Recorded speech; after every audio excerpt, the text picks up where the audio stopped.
तो hello friends, welcome back to my channel. और friend, आज की वीडियो सीरीज के अंदर हम डिस्कस करने वाले हैं elimination of hardness of water bye EDTA method. यानी ईडीटीए मेथड की मदद से किस तरीके से हम लोग वाटर के हार्डनेस को एलिमिनेट करते हैं, किस तरीके से उसको रिमूव करते हैं, उसके बारे में हम जानने वाले हैं। और ये जो टॉपिक है काफी इंपॉर्टेंट टॉपिक है इंजीनियरिंग केमिस्ट्री के अंदर, तो इसको आप लोग बहुत अच्छी तरीके से देखिएगा। सारे कंसेप्ट आपको इस वीडियो सीरीज के अंदर कवर अप कराए जाएंगे। अगर आपने इंजीनियरिंग केमिस्ट्री के प्लेलिस्ट को एक्सेस नहीं किया तो प्लेलिस्ट को एक्सेस कर लीजिएगा। प्लेलिस्ट का लिंक आपको डिस्क्रिप्शन बॉक्स में मिल जाएगा, आप वहां से उसे चेकआउट कर सकते हैं। और ये मेथड काफी इंपॉर्टेंट है और इसका जो प्रैक्टिकल होता है, अगर आपके कॉलेज में अच्छा खासा लैब कराया जाता होगा तो कॉलेज में इसको परफॉर्म भी कराया जाता है स्टूडेंट के द्वारा फर्स्ट ईयर के अंदर। तो ये आप जरूर उसको परफॉर्म कीजिएगा अपने लैब में। अगर आपके प्रोफेसर होंगे तो उनको जरूर कहिएगा कि सर इस लैब को थोड़ा सा परफॉर्म करके दिखाया जाए। सारी चीजें वहां पे आपको क्लियरली नजर आ जाएंगी और सारी चीजों को जो स्टेप बाय स्टेप फॉलो किए जाएंगे लैब में, उसी प्रोसीजर को हम लोग आज के वीडियो सीरीज के अंदर डिस्कस करने वाले हैं। तो सबसे पहले इसके ऑब्जेक्टिव की हम बात करें तो ये determination of total hardness of water bye EDTA method, यानी ईडीटीए मेथड की मदद से हम जो हार्डनेस होगा वाटर का उसको रिमूव करेंगे। और यहाँ पे ओ छूट चुका है, थोड़ा सा आप यहाँ पे करेक्ट कर लीजिएगा, सिर्फ एफ यहाँ पे आपको नजर आ रहा होगा, उसके लिए मैं माफी चाहता हूँ। अगला आपका आता है प्रिंसिपल, यानी इसका सिद्धांत बेसिकली क्या होता है। तो इसमें कह रहा था calcium and the magnesium ion in the water is capable of forming the complexes with the indicator EBT and also with the EDT in the pH range 8 to 0। यानी इसमें कैल्शियम और मैग्नीशियम आयन का use होता है जो capable होता है form करने के लिए कॉम्प्लेक्सेस को। किसके साथ? इंडिकेटर आपका होता है ईबीटी। ईबीटी एक इंडिकेटर होता है और ईबीटी का फुल फॉर्म क्या होता है उसको हम लोग अभी डिस्कस करेंगे। और साथ ही साथ ईडीटीए के साथ भी ये क्या करता है, कॉम्प्लेक्सेस का फॉर्मिंग करता है और जिसका पीएच रेंज क्या होता है 8 से लेके 0 तक के बीच होता है। अगर ईडीटीए की फुल फॉर्म की बात करें तो अभी हम फुल फॉर्म भी डिस्कस करने वाले हैं।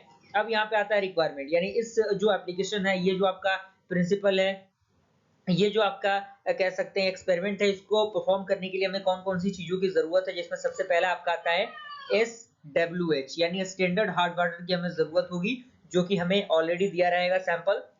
सेकंड हमारा जरूरत होगा हमें HWS, यानी स्टैंडर्ड आपका हार्ड वाटर सैंपल की जरूरत होगी। यहाँ पे स्टैंडर्ड नहीं होगा, यहाँ पे हार्ड वाटर सैंपल होगा जो कि अननोन रहेगा, जो कि हमें पता नहीं रहेगा, जिसको हमें फाइंड आउट करना रहेगा। थर्ड आपका आता है ईडीटीए। ईडीटीए का फुल फॉर्म होता है ethylene diamine tetra acetic acid. इसको आप लोग अच्छी तरीके से हाईलाइट करके लिख लीजिएगा, क्योंकि कई बार वाइवा में पूछ दिए जाते हैं, एक्सटर्नल आपके पूछ देते हैं अगर आप वाइवा देने जाते हैं तो। उसके बाद आपका आता है ईवीटी। ईवीटी का होता है Eriochrome black T, that means blue indicator. Clear? यहाँ पे आपको ध्यान देना है, ये नाम ब्लैक है लेकिन ये इसका जो परफॉर्मेंस है वो ब्लू कलर का होता है, तो इसको आपको अच्छी तरीके से देखना है। अगला हमें जरूरत होगी बफर सोल्यूशन की जरूरत होगी, जो कि मिक्सर होता है किसका? अमोनियम क्लोराइड का, अमोनियम हाइड्रोक्साइड का, जिसका पीएच रेंज 10 के बराबर होता है। अगला आपका आता है ग्लास सेपरेटर्स। हमें ग्लास सेपरेटर्स की जरूरत होगी, जिसमें हमें ब्यूरेट चाहिए, पीपेट चाहिए, कॉनिकल फ्लास्क चाहिए, टेस्ट ट्यूब चाहिए, ड्रॉपर चाहिए। अगर इन सारी चीजों के बारे में आपको नॉलेज है तो कमेंट में जरूर बताइएगा कि हाँ आपने इन चीजों को देखा है। अगर नहीं देखा तो मैं भी दिखाऊंगा, तो घबराने की जरूरत नहीं है, सारी चीजें कवर अप कराई जाएंगी आपको।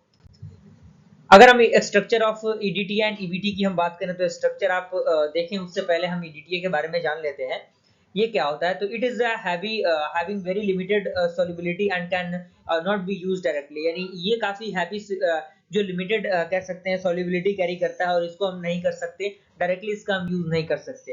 एंड हेंस इट्स डाइसोडियम और टेट्रासोडियम साल्ट इज यूज, यानी यहाँ पे डाइसोडियम और टेट्रासोडियम साल्ट यूज होता है। अगला आपका आता है यानी यहाँ पे देखिए Na2EDTA और Na4EDTA, यानी ये आपका देख सकते हैं डाई और यहाँ पे टेट्रा, ये जो साल्ट होते हैं इनका हम यूज करते हैं मोस्ट ऑफ द केसेस में। ईबीटी क्या होता है? ईबीटी एक जैसा कि मैंने फुल फॉर्म बताया, इरियोक्रोम ब्लैक टी होता है और इसका जो ये इंडिकेटर की तरह वर्क करता है। और यहाँ पे कुछ फिगर है, यहाँ पे देखिए ये पिपेट है आपका, यहाँ पे मेजरिंग है, यहाँ पे आपको मेजर करना होगा। इसी जो ये आपका इक्विपमेंट दिख रहा है, इसी में आपको जो एलिमेंट्स होंगे, जो आपके मिनरल्स होंगे, उनको आपको पुट करना होगा। ये आपका कॉनिकल फ्लास्क है, इसके बारे में आपको नॉलेज होगा ही होगा। ये आपका स्ट्रक्चर है फ्रेंड, किसका?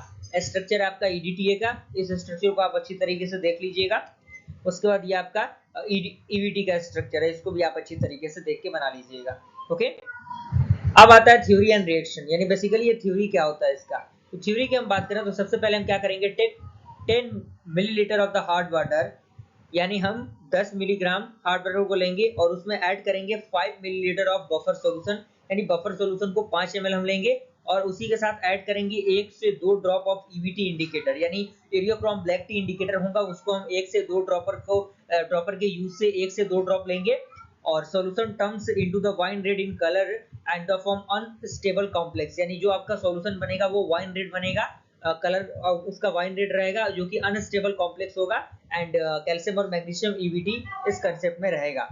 अब यहाँ पे अगला पॉइंट कह रहा है कि इन ड्यू कोर्सेस, यानी इस कोर्स के दौरान व्हेन ईडीटी इज एडेड, यानी जब हम ईडीटी ऐड करेंगे तो first is forms very stable and colourless compound with ions, यानी ये क्या होगा, सबसे पहले स्टेबल और कलरलेस कंपाउंड बनाएगा किसकी मदद से, आयन की मदद से, जो कि कैल्शियम मैग्नीशियम ईबीटी होगा with complexes, thus at the end point wine red colour change to blue, यानी एंड पॉइंट में ये आपका जो रेड कलर होगा वो किस में चेंज होगा, ब्लू कलर में चेंज होगा। अगर आप एक्सपेरिमेंट कर रहे हैं लैब में तो जरूर इसको परफॉर्म करके देखिएगा ताकि आपको अंदाजा लगे कि हाँ किस तरीके से ये वर्क कर रहा है। एज ईबीटी गेट फ्री, यानी जैसे ये चीजें परफॉर्म हो जाती हैं तो ईबीटी आपका क्या होता है, इरियोक्रोम ब्लैक टी क्या होता है, फ्री हो जाता है। क्लियर, क्योंकि इरियोक्रोम ब्लैक टी का जो यूज होता है बेसिकली ब्लू करना होता है, क्योंकि मैंने जो आपका फुल फॉर्म होता है उसके अंदर इन चीजों को अच्छी तरीके से बताया है। अब रिएक्शन की हम बात करें किस तरीके से रिएक्शन परफॉर्म होता है, तो सबसे पहले आपका calcium plus 2 magnesium plus 2 plus EBT आपका क्या होगा, जुड़ेगा, तो उसके बाद जो रिएक्शन करेगा तो हमें क्या मिलेगा, कैल्शियम मैग्नीशियम और ईबीटी मिलेगा जो कि कॉम्प्लेक्स फॉर्म में रहेगा। उसी तरीके से ये आपका ईडीटीए के साथ अगर संपर्क करेगा ये आयन, तो ईडीटीए के साथ रिएक्शन करके क्या बनाएगा, ये इस तरीके का फॉर्म बनाएगा, यहाँ पे आपका ईडीटीए जुड़ जाएगा और यहाँ पे ये कॉम्प्लेक्स फॉर्म हो जाएगा।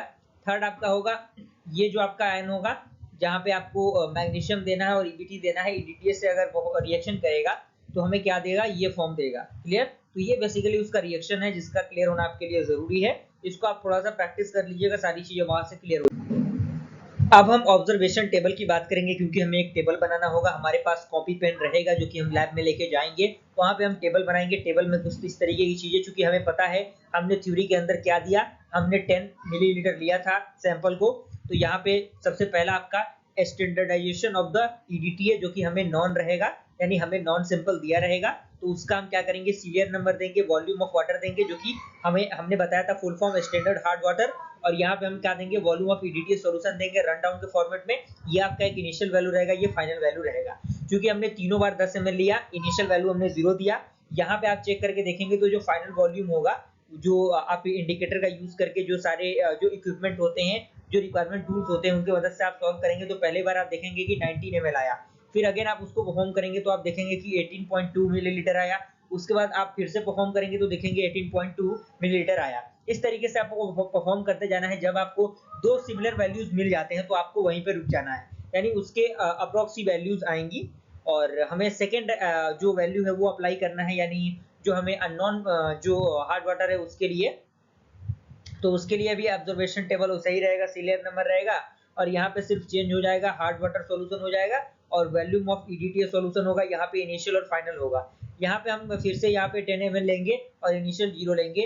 अब हमें क्या करना है, अननोन सैंपल के लिए यूज करना है, तो हम इस जो वैल्यूज दिए हैं इन वैल्यूज को चेक करके यहाँ पे फाइनल वॉल्यूम निकाले तो हमारे पास 16 ml आएगा। वो सारे वैल्यूज आपके अपरेटस को यूज करके आपकी जो कह सकते हैं जो चीजें हैं, जो ईबीटीए है, ईडीटीए है, उनके मदद से आपको वैल्यू निकालना पड़ेगा, तो वो 16 ml आएगा। देन फिर से आप अप्लाई करेंगे तो 15.8 आएगा और फिर से अप्लाई करेंगे आप तो 15.8 आएगा, यानी लगभग इतना बराबर आएगा। दो वैल्यूज आपके सिमिलर मिल चुके हैं तो यहीं पे हम रुक जाएंगे। तो हमारा जो अगला फॉर्मेट होगा वो कैलकुलेशन का फॉर्मेट होगा। कैलकुलेशन हम फॉर्मेट अप्लाई करेंगे, एक तरफ SHW यानी स्टैंडर्ड हार्ड वाटर, एक तरफ आपका एडीटीए।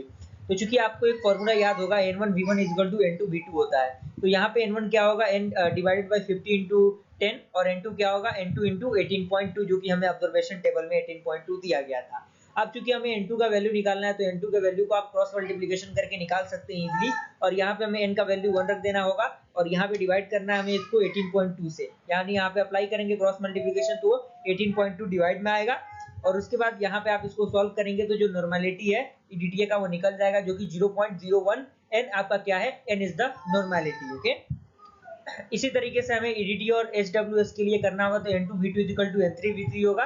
क्योंकि हमने N2V2 के वैल्यू को निकाला है तो यहाँ पे N2 का जो वैल्यू है वो कितना है, 0.01 N है, तो यहाँ पे हमने इसको किया। V2 का वैल्यू कितना है, हमारा जो डायग्राम था, डायग्राम में ऑब्जर्वेशन टेबल जो एचडब्ल्यूएस के लिए था तो उसमें 15.8 आपको मिला था। और आपका HWS में 18.2 मिला था, तो यहाँ पे आप इसको देख लीजिए। और N2 इंटू वॉल्यूम 3 है, तो N3 का वैल्यू हमने निकाला, तो इस प्रकार से वैल्यू आया, डिवाइड में गया 10। इसको आपने सॉल्व किया तो ये नॉर्मलिटी निकल गया किसके लिए, HWS के लिए निकल गया, जो कि 0.0158 n आया। n किसका फॉर्म होता है, n आपका यूनिट है जो कि नॉर्मलिटी को डिफाइन करता है। अब यहाँ पे टोटल हार्डनेस हमें निकालना है HWS का, तो फॉर्मूला होता है n into chemical equivalent of CaCO3 into 1000। तो यहाँ पे n का वैल्यू कितना निकला था, हमें HWS के लिए निकालना है, तो 0.0158 इंटू CaCO3 का इक्विवेलेंट कितना होगा, 50 होगा, और यहाँ पे 1000, तो आप इसको सॉल्व करेंगे तो 790 पार्ट्स पर मिलियन या फिर मिलीग्राम पर लीटर होगा, यूनिट आपका सेम रहेगा। और इसी तरीके से हमें एक और ऑब्जर्वेशन टेबल बनाना होगा, जो कि हमारे फाइनल ऑब्जर्वेशन के लिए होगा, जो कि हमारा फाइनल रिजल्ट देगा, यानी बॉयल करेंगे हम चीजों को, वाटर को। तो यहाँ पे आप देख सकते हैं volume of water, boiled water, और यहाँ पे volume of EDTA solution run down.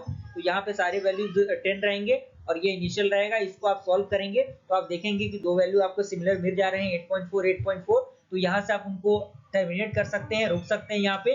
और यहाँ पे आप कैलकुलेशन में थोड़ा सा और चीजों को इम्प्रूव करना होगा आपको, जिसमें HHW और EDTA करना होगा, N1V1 = N2V2। तो यहाँ से फिर से n का वैल्यू आपका निकलेगा N2 का, जो कि कितना होगा, N2 का 0.01 n होगा, जो कि नॉर्मलिटी है EDTA का। अब यहाँ पे क्या होगा, बॉइल्ड वाटर के लिए हम निकालेंगे, तो बॉइल्ड वाटर के लिए आपका कुछ इस प्रकार का वैल्यू निकलेगा, और यहाँ पे N4V4 होगा। प्रीवियस कैलकुलेशन के अंदर हमने N2V2 और N3V3 दिया था, तो चूंकि V3 का काम खत्म हो गया, अब V4 का काम आएगा, N4 का काम आएगा। तो N4 के वैल्यू को आपको सिंपल निकाल लेना है, तो 0.0084 आएगा, और ये आपका नॉर्मलिटी ऑफ क्या है, बॉइल्ड वाटर है। अब यहाँ पे आपका जो हमारा जो एग्जैक्ट सॉल्यूशन है वो निकल के आएगा कि permanent hardness of hard water sample is equal to कितना होगा आपका, n का वैल्यू हमने अभी कितना निकाला, 0.0084 निकाला, और इक्विवेलेंट ऑफ CaCO3 कितना होगा आपका, 50 हो जाएगा, और 1000 हो जाएगा। इसी तरीके से आपका आप इसको सॉल्व करेंगे तो 420 आएगा, जो कि पार्ट्स पर मिलियन के फॉर्म में होगा, और इसको हम लोग मिलीग्राम पर लीटर के फॉर्म में लिख सकते हैं। अब चूंकि हमें टेम्पोररी हार्डनेस अगर निकालने को कह दे, परमानेंट हार्डनेस तो हमने निकाल लिया, तो टेम्पोररी हार्डनेस का फॉर्मूला होता है total hardness minus permanent hardness. Total hardness हमें कितना निकाला था, हमने निकाला था 790 यानी 790, और अभी हमारा परमानेंट हार्डनेस कितना है, 420 है। तो यहाँ से हमने इसको माइनस किया तो 370 आपका आ गया। तो यहाँ तक मुझे पूरी उम्मीद है कि सारी चीजें कवर अप हो गई होंगी। अगर वीडियो पसंद है लाइक जरूर कीजिएगा, और एक दो बार चीजों को रिपीट करके देख लीजिएगा, सारा कंसेप्ट आपका क्लियर हो जाएगा। बिल्कुल दिक्कत परेशानी की जरूरत नहीं है, बस बने रहना हमारे चैनल के साथ। मिलता है तब तक के लिए थैंक यू।